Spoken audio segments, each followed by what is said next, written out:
So I play a lot of different fighting games, which can be confusing sometimes. You know, different mechanics, different rules, different moves, cancels, you get the picture. But it is always fun to see a familiar face when you turn on a new game, especially when you don't expect it. How's it going, everybody? I'm BBQ Juice. These are going to be 5 fun to play fighting game crossovers, which you may or may not have expected. Let's get right into it. So at number 1, start with the most notorious, and that's going to be Akuma in Tekken 7. Now, chances are, if you know how to play Akuma in Street Fighter, more than likely you can play him in Tekken as well. Though Tekken is a 3D fighting game and totally different mechanically than Street Fighter, they did incorporate just about all of his moves into his Tekken moveset. Same inputs. So he has his DP input is his DP in Tekken. So it's pretty neat the way that they incorporated that. Now that does kind of bring a gray area to Tekken, as he's one of the few characters in the game with both a projectile and a meter for super NEX moves, though Eliza was first, but he definitely utilizes it well in Tekken and within the Tekken mechanics.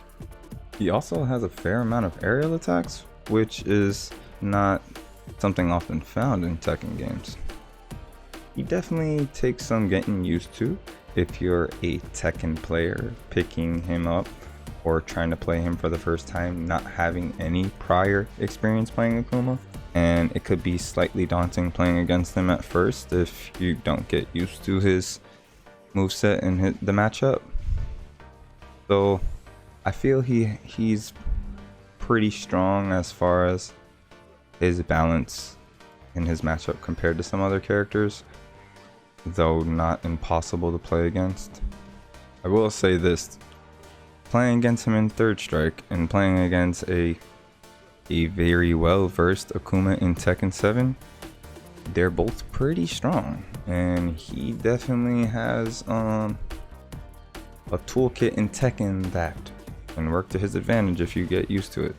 So nonetheless, like I said, if you're used to Street Fighter inputs and playing Akuma in Street Fighter games, he's a pretty fun character to play in Tekken 7.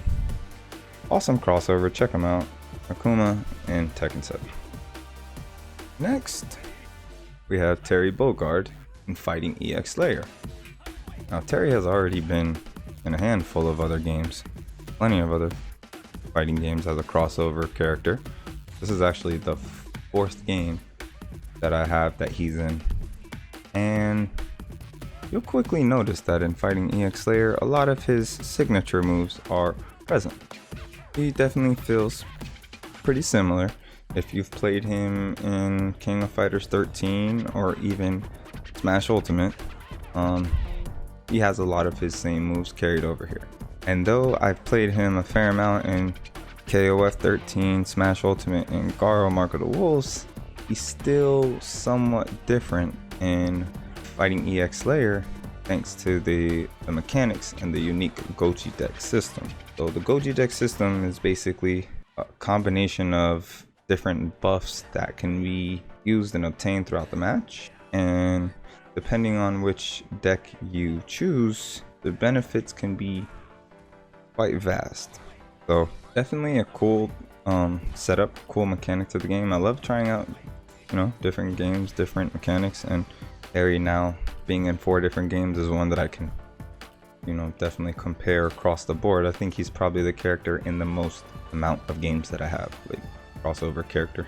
So Fighting EX Slayer, to be honest, isn't exactly my favorite crossover of Terry. It's not my favorite game to play him in, though I find it to be kind of the most obscure almost, because Fighting EX Slayer is made by Akira, which made the Street Fighter 3D games. So it's kind of cool to see a King of Fighters crossover into this game genre, I guess, to this game family. So cool to see him in the game. Like I said, not my favorite iteration, but I mean, it's the boy, it's Terry, man. Come on, come on. Up next, we actually have a crossover that was somewhat unexpected to me, but actually turned out to be one of my favorite play.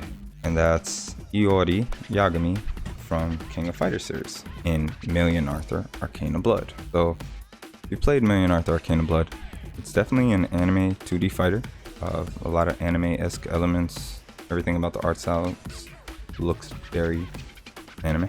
And even the way that Iori is carried over into this game, he's like made more anime looking in a way.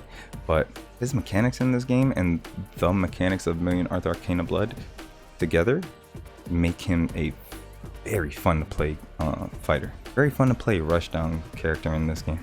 So I really didn't play him too much in King of Fighters 13. I won't lie. He's not really one of my go-to characters when I do pick up that game. But he's probably top 2, if not number 1, my most favorite person to play in Million Arthur Arcana Blood. And what's cool about it is in Million Arthur Arcana Blood, there's air dashes, which aren't present in King of Fighters. So it's fun to play a King of Fighters character that has air dashes. And not only air dashes, but Iori himself also has a super hop mechanic in Million Arthur Arcana Blood. This is specific to him. So basically inputting what a super jump would be in most games, down, up, which usually results in you jumping higher. In Million Arthur Arcana Blood, Iori does a short hop. So he still travels the distance that he would of a super hop, but it's all a short hop. So it's really good for quick overheads, quick rush-ins, quick rush down. I definitely also think that he has one of the coolest looking Million Excalibur skills, which is like Million Arthur Arcana Blood's 200 meter, you know, like super ultimate special. His cutscene and everything just looks like badass as hell. Just look at this special, like look at this cutscene. It just looks badass. He also has an air command normal, a 4B or back B in the air, which when combined with his super hop makes for quick and easy crossovers. It's actually really beneficial for him in his gameplay. He can do a lot of very easy cross ups. On top of that, he also has a command grab, so he can side swap out of the corner with his command grab. He can cross up with his super hop and his command air normal. Not only that, he also has the fastest anti-air in the game and Rekkas that stack elemental damage, which is a big portion of the gameplay in Million Arthur Arcana Blood. There's 3 different elements and there's elemental damage modifiers basically when you do elemental attacks, and he has a 3-piece Rekka that every hit of the Rekka stacks a multiplier. So he's doing pretty good. And if that's not enough, if that wasn't it, you know what? But wait, there's more. He also has a sweep that's cancelable. So he could cancel. The man could cancel sweep into DP real easy. Sweep into super, all like Iori, the boy. AOF, look, top tier. Don't quote me on it, but in Million Arthur Arcana Blood, he's up there, alright? So moving on. This next one's probably actually not appreciated enough. And it's probably because a lot of people don't know about him being in this game.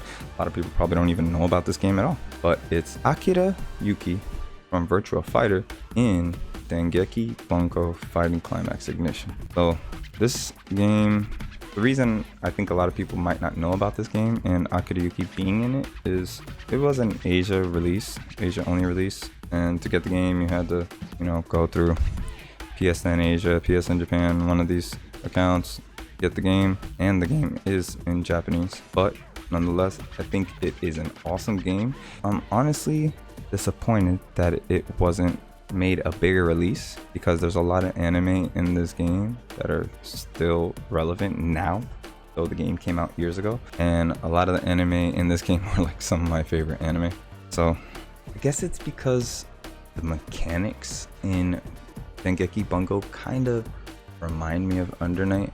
Maybe that's why, but playing Akira Yuki in Dengeki Bunko feels very reminiscent of playing Enkidu in Under Night. And I think that also has to do with the fact that Akira Yuki has a lot of charge increase or max attacks, if you will, and they're really good for his pressure game and his rushdown.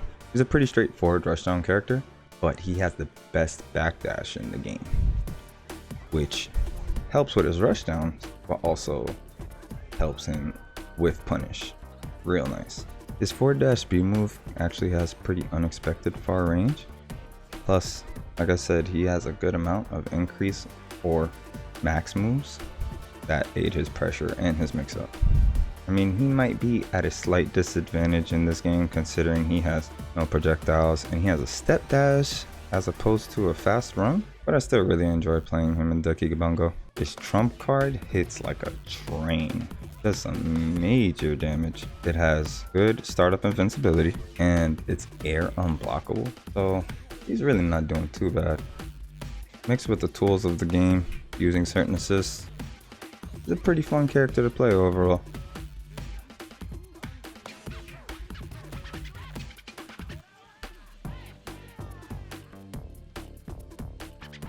Lastly, and probably least known on this list, is going to be Hart Aino from Arcana Heart 3 in Nitroplus Blasterz. Now, Hart Aino also appears in BB Tag as a playable character, but I'm going to be more specifically talking about her inclusion in Nitroplus Blasterz. So carrying over with her moveset is actually an aerial homing dash, which is unique only to her in this game. Now, aerial homing dash is a mechanic that is in Arcana Heart 3, but unlike in Arcana Hearts 3, canceling any move into the homing dash doesn't cost meter, where it used to cost 1 bar of meter to cancel into homing dash. In Arcana Hearts 3, it doesn't cost any meter to do it in Nitroplus Blasterz, which makes it totally free. And it's pretty needed because it really doesn't have too much range on her normals. So her aerial homing dash keeps her in a good range to keep her pressure going. Thankfully though, she does have her projectiles from the Love Arcana, so not completely at a disadvantage with that. This plus her strong lunge punch and DP give her a solid overall rushdown moveset that makes it pretty fun to play in this game. So those are my 5 fun to play fighting game crossover characters that might have been slightly unexpected. I know there are more that go beyond this list. I just wanted to make the list somewhat short and sweet and include the ones I've been playing more recently. Nonetheless, if you like this video, leave a like, comment, subscribe. Greatly appreciated. It helps me and goes a long way. Let me know what you think about some of these characters in these games. Do you think that they're viable options? That's all I'm gonna have for today though, guys. I will catch you guys next time.